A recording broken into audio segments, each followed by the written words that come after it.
Guys, so today I just wanted to sit down and talk with you about another horse related tragedy that has happened recently that I'm sure you guys have heard about. If you haven't already heard about Caitlin Fisher, she was a 19, I believe. I'm looking at the article on my computer right now. A 19-year-old girl who just recently, I don't know when the date exactly was, but she was just warming up for the Sydney International Horse Trials and took a fall off her horse and was killed. Um, it's really hard to read, of course, these articles, especially since I'm sure a lot of you know we just experienced a equestrian tragedy a few weeks ago with Olivia Inglis or something like that. I can't remember her last name. But to go along with those stories, I also saw another article via Facebook a few weeks ago about another equestrian tragedy that wasn't broadcast quite as much. It didn't happen in a show or anything, but in South Carolina, a 12-year-old girl named Kimberly Roach was injured and killed herself from an accident in a horse pasture. From my understanding, she was walking her horse in from the pasture and something spooked the horse, and the horse struck Kimberly and killed her. I think reading stories like these are just a reminder, and a really important reminder for us equestrians, that sometimes we get so caught up in what we're doing with our horses. I know every day I get so frustrated with my horses and working with horses, and things don't go my way, or if I have a bad ride.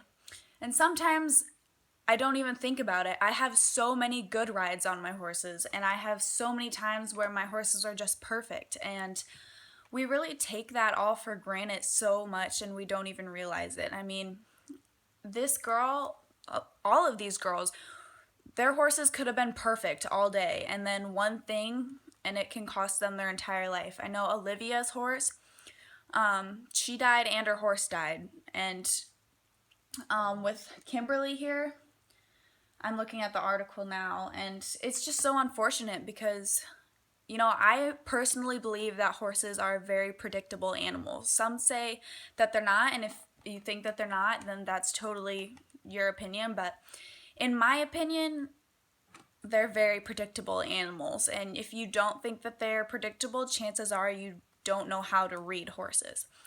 And this girl, she was just walking her horse in from the pasture. I do that every single day, every day, hundreds of times a year. I mean, all the time we just walk our horses in from the pasture, and something spooked the horse. And if she would have been able to catch this, or if maybe somebody was out in the pasture with her getting another horse, this whole thing could have been avoided, possibly. I mean, sometimes horses can be so predictable, but sometimes it's just us humans. We don't catch things fast enough, and we can't always be on top of things like horses can. They have so much more natural instinct than us. But with like, what the heck? Sorry, my computer's being stupid. With Olivia and Caitlin, both incidences were involved in going over jumps.